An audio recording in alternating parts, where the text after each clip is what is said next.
हरामजादे, तो तू है वो कीड़ा जो हमारी मेहनत को खोखला कर रहा था। मंगल चरवाहे, तेरी ई मजाल कि तू हमारी थाली से रोटी छीनकर इन राक्षसों को खिलाए। काका काका छोड़ दो, हम नहीं थे। ये बैल अपने आप रस्सी तुड़ाकर भाग आए थे। हम तो इनको ढूंढने आए थे काका, हमरा विश्वास करो। लालच एक ऐसी दीमक है जो इंसान की अक्ल और ईमानदारी दोनों को खोखला कर देती है। आज की कहानी चंदनपुर गांव की एक गरीब और लालची चरवाहे मंगल की है। एक दिन मंगल सबसे बड़े पशु मेले सोनपुर के मेले में घूम रहा था कि तभी उसकी नजर दो ऐसे बैलों पर पड़ी जिन्होंने उसकी नीयत ही बदल दी। ए व्यापारी भाई, ये दोनों काले पहाड़ जिसे बैलों का का दाम है? देखने में तो एकदम यमराज के भैंसे लग रहे हैं। बहुत पारखी है तेरी चरवाहे। इनका नाम कालू और भूरा है। कद काठी में इनका कोई सानी नहीं, पर ये दोनों हम तेरे को आधे दाम में दे देंगे। बस 3,000 निकाल और ले जा। आधे दाम में? काहे भाई, कोई खोट है का इनमें? सींग पूछ तो सब ठीक लग रहा है। बीमार रहते हैं का? बीमार नहीं है, पर इनकी एक अजीब आदत है। ये दोनों ससरे दिन के उजाले में चारा सूंघते तक नहीं है। खूंटे पर चुपचाप खड़े रहेंगे, पर जैसे ही रात का अंधेरा होता है इनके पेट में आग लग जाती है। जो आदमी दिन भर खटेगा वो रात को सोएगा कि इनको चारा खिलाएगा। इसी झंझट के मारे सस्ते में निकाल रहा हूं। बस इतनी सी बात? अरे तुम पैसा पकड़ो व्यापारी भाई। ये कालू भूरा आज से हमारे हुए। सस्ते के लालच और अपने खुराफाती दिमाग के चलते मंगल ने उन दोनों अजीब बैलों को खरीद लिया।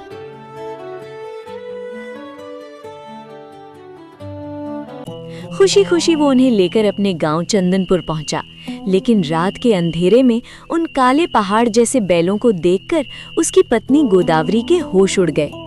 हे भगवान, ये कजरोटे राक्षस कहाँ से पकड़ लाए जी? ये तो दिन भर से कुछ खाए ही नहीं है। रात को इनको का खिलाओगे?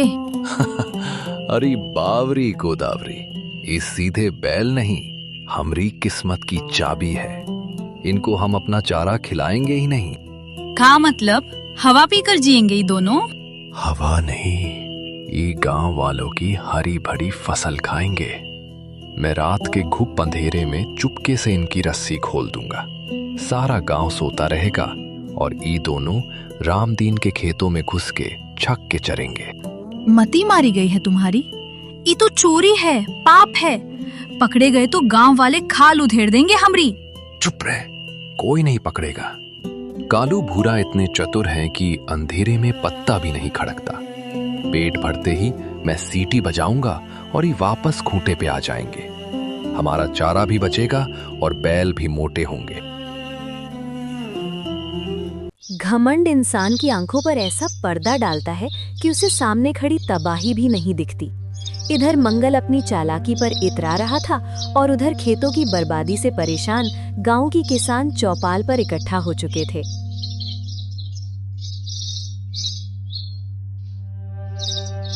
गजब हो गया सरपंच जी, हमरा तो कमर ही टूट गया।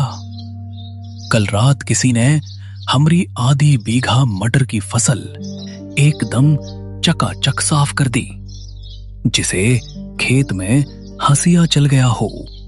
सिर्फ काका का ही नहीं सरपंच जी, परसों रात हमरा गेहूं का खेत भी कोई चर गया है। समझ में ई नहीं आ रहा है कि ई काम नीलगाय का है कि किसी पालतू जानवर का। नीलगाय होती तो खुरों के निशान मिलते, और नीलगाय फसल को रौंदती ज्यादा है, खाती कम है। ई तो जैसे कोई मशीन चला गया हो, एकदम सफाई से काटा गया है। ई किसी ऐसे जानवर का काम है जो बहुत भूखा और बहुत बड़ा हो। सरपंच जी, हम तो बर्बाद हो जाएंगे ऐसे। हम तो रात रात भर जागकर खेत में मचान पर पहरा दे रहे हैं, पर ई चोर ऐसा है कि जिस तरफ हम नहीं होते उसी तरफ धावा बोलता है, जिसे उसे सब पता हो कि पहरेदार कहाँ है। अरे ये कौन सी माया है भाई? कहीं कोई टोना टोटका या भूत प्रेत तो नहीं? टोटका कुछ नहीं होता सुखिया काका। कोई इंसान ही है जो जानबूझकर अपने जानवर हमारे खेतों में छोड़ रहा है, और वो इंसान इसी गांव का है जो हमारी हर गतिविधि पर नजर रख रहा है। आज रात हम सब मिलकर एक जाल बिछाएंगे। कैसा जाल सरपंच जी? हम तो थक गए हैं रात भर लालटेन लेकर घूमते घूमते। बस यही तो गलती कर रहे हो, लालटेन दूर से ही दिख जाती है। आज रात कोई अपने खेत में आग या लालटेन नहीं जलाएगा। हम सब 4-4 की टोली बनाकर खेतों की मेड़ पर झाड़ियों में बिना कोई आवाज किए छिप कर बैठेंगे और हाथ में मोटा लठ रखेंगे। हाँ, जो भी इन नीच काम कर रहा है, आज रात वो किसी भी कीमत पर बचना नहीं चाहिए। जब जानवर खेत में घुस जाए तब भी कुछ मत करना। जब उसका मालिक उसे लेने आए तब चारों तरफ से टॉर्च मारकर घेर लेना। आज दूध का दूध और पानी का पानी हो जाएगा।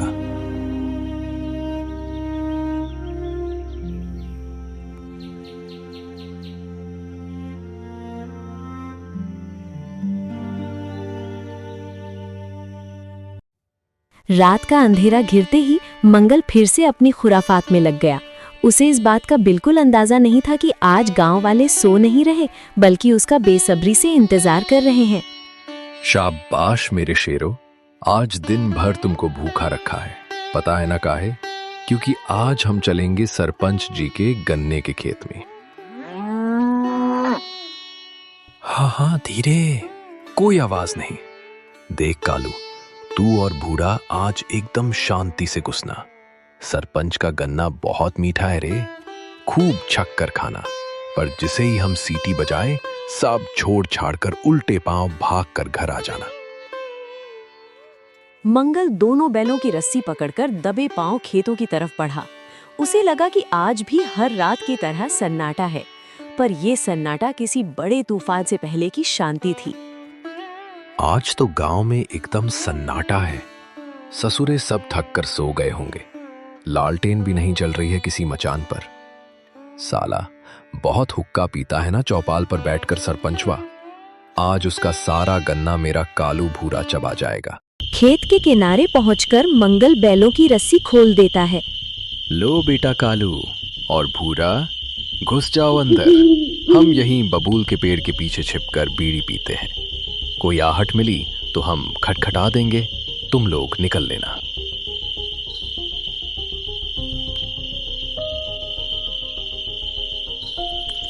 बैल गन्ने के खेत में घुसकर तेजी से और बिना आवाज किए गन्ने तोड़ने और चबाने लगते हैं। वाह रे मेरे जानवर, इंसान से ज्यादा अकल है तुम में। खाओ खाओ, ससुरों को पता भी नहीं चलेगा कि खेत में डाका पड़ गया है। और कल सुबह हम भी चौपाल पे जाकर अफसोस जताएंगे कि अरे सरपंच जी, ई का हो गया। मंगल पेड़ के पीछे आराम से बीड़ी पीते हुए ख्याली पुलाव पका रहा था। कालू और भूरा भी चरने में इतने मगन थे कि उन्हें झाड़ियों के पीछे छिपे किसानों की आहट का बिल्कुल एहसास नहीं हुआ। और तभी अचानक चारों तरफ से टॉर्च की तेज रोशनियों ने अंधेरे को चीर दिया। मंगल का सारा घमंड पल भर में चूर चूर हो गया। अचानक खेत के चारों तरफ से आधा दर्जन टॉर्च की रोशनी मंगल और बैलों पर पड़ती है। अंधेरा चीरती हुई आवाजें आती हैं। घेर लो, कोई भागने न पाए, मारो सालों को। ए चोर, वहीं खड़ा रहे, नहीं नेता लाठी से टांग तोड़ देंगे। बाप रे बाप, ये तो फंस गए। ए कालू, ए बूरा, जल्दी भागो।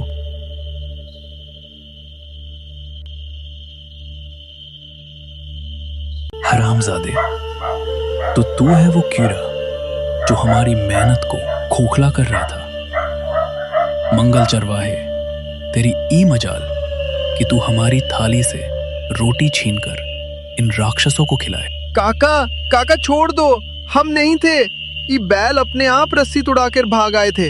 हम तो इनको ढूंढने आए थे काका, हमरा विश्वास करो। अच्छा, तू ढूंढने आया था? और वो जो बबूल के पेड़ के पीछे छिपकर बीड़ी पी रहा था, और कह रहा था कि कल सुबह चौपाल पर अफसोस जताऊंगा। वो तेरा भूत था। हमने सब सुन लिया है मंगल। ये दोनों बैल भी इसके जिसे ही पापी हैं सरपंच जी। देखिए इतने हट्टे कट्टे हो गए हैं हमारा माल खा खा कर। ई ससुरा रोज रात को इनको हमारे खेतों में चराता था ताकि इसका चारा बच सके। हमरी मती मारी गई थी मालिक, लालच में अंधे हो गए थे हम। हमको माफ कर दीजिए। ये कालू बूरा बहुत खाते हैं, हम गरीब आदमी कहां से खिलाते। तो क्या हम नवाब हैं? खून सुखाकर फसल उगाते हैं। मारो साले को, आज इसको जिंदा नहीं छोड़ना है। रुको सुखिया, कानून अपने हाथ में मत लो। मार पीट से हमारी फसल वापस नहीं आएगी। इसको और इसके इन दोनों काले राक्षसों को पंचायत भवन के सामने वाले पीपल के पेड़ से बांध दो। सुबह पूरी पंचायत बैठेगी, वहीं इसका फैसला होगा। अगली सुबह सूरज की पहली किरण के साथ ही पूरा चंदनपुर गांव पंचायत भवन के सामने इकट्ठा हो गया। जिस मंगल को कल रात तक अपनी चालाकी पर नाज था, आज वो उसी गांव के सामने अपराधी बनकर खड़ा था। गांव के बीचों बीच पंचायत बैठी है। मंगल और उसके दोनों बैल बीच में बंधे हैं। मंगल की पत्नी गोदावरी एक कोने में रो रही है। सरपंच जी गंभीर आवाज में बोलते हैं, सबकी पंचों, आज हम सब यहाँ इसलिए जुटे हैं क्योंकि हमारे गांव की छाती पर मूंग दलने वाला चोर पकड़ा गया है। मंगल चरवाहे ने अपने लालच के कारण गांव के कई किसानों की खड़ी फसल बर्बाद की है। इसने हमारा भरोसा तोड़ा है। इसका क्या कहना है मंगल? जो भी इल्जाम है सरपंच जी, हम सिर झुकाकर कबूल करते हैं। हम नीच हैं, पापी हैं। मुफ्त का चारा खिलाकर अपने बैलों को मोटा करने का भूत सवार हो गया था।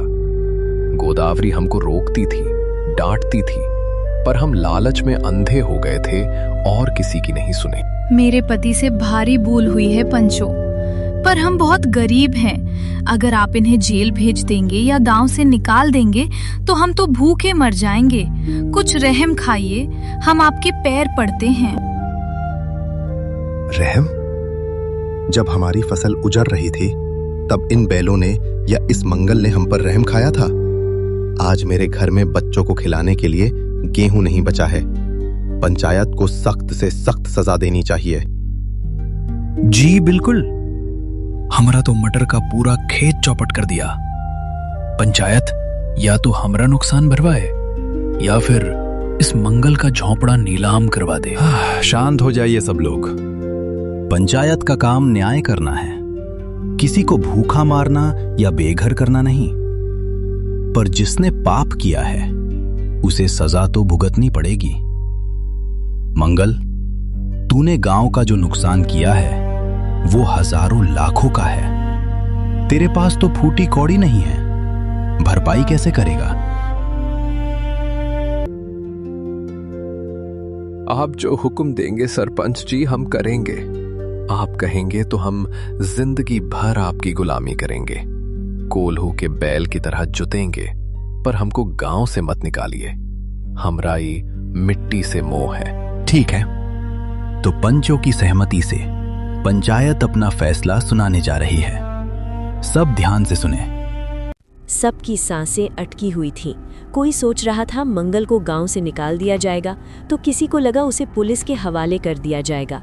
लेकिन सरपंच जी का फैसला मंगल, तूने अपने शरीर का पसीना बचाने और मुफ्त का माल खाने के लिए एक घिनौना काम किया। तूने रात के अंधेरे का फायदा उठाया, इसलिए तेरी सजा भी तेरे शरीर, तेरी मेहनत और इन बैलों से जुड़ी होगी। जी सरपंच जी। सबसे पहली सजा, जिन जिन किसानों का नुकसान इन बैलों ने किया है, अगले 6 महीने तक तू उनके खेतों में बिना 1 रुपया मजदूरी लिए काम करेगा। उनके खेतों की गुड़ाई, सिंचाई और कटाई का सारा जिम्मा तेरा होगा। पर सरपंच जी, हमारे उस नुकसान का क्या होगा जो ई कर चुका है? खाली मजदूरी से थोड़े भरपाई होगी। हाँ, उसी पर आ रहा हूं रामदीन। मंगल, ये जो तेरे दोनों मोटे, तगड़े और चतुर बैल है ना, जो रात के अंधेरे में चोरी करते हैं, अब ये दिन के उजाले में पसीना बहाएंगे। गांव की जो 25 बीघा पथरीली और बंजर जमीन पंचायत की पड़ी है, उसे जोतने का काम ये दोनों बैल करेंगे और हल तू चलाएगा। और इनको चारा कौन देगा सरपंच जी? ये तो बहुत खाते हैं। चारा गांव वाले मिलकर देंगे, पर उतना ही जितना इनके जिंदा रहने के लिए जरूरी है। जब ये दोनों काले पहाड़ दिन भर बंजर जमीन में हल खींचेंगे, तब इनकी चर्बी और इनका लालच दोनों कम होगा। जो फसल उस बंजर जमीन से निकलेगी, वो नुकसान उठाने वाले किसानों में बांटी जाएगी। 6 महीने तक यही तेरी जिंदगी होगी मंगल। अगर एक भी दिन नागा किया तो तुझे सीधा पुलिस के दिया जाएगा।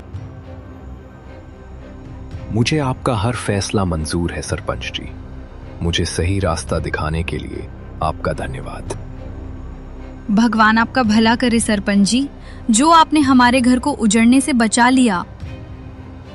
घर मैंने नहीं, तुम्हारी सच्चाई ने बचाया है गोदावरी।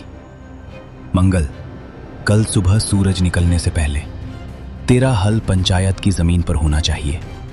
और अब पंचायत बर्खास्त की जाती है। पंचायत के उस अनोखे फैसले ने मंगल की जिंदगी बदल दी।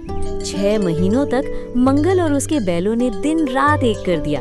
जो बैल रात को चोरी करते थे, अब वो सूरज की तपिश में ईमानदारी का पसीना बहाने लगे। दोपहर का समय, मंगल पसीने से लथपथ होकर पंचायत की बंजर जमीन जोत रहा है।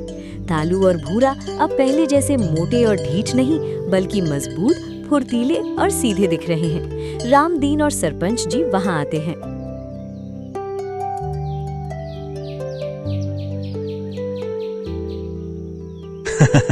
राम राम मंगल, अब का हाल है तेरा और तेरे इन 2 कजरौटे बैलों का?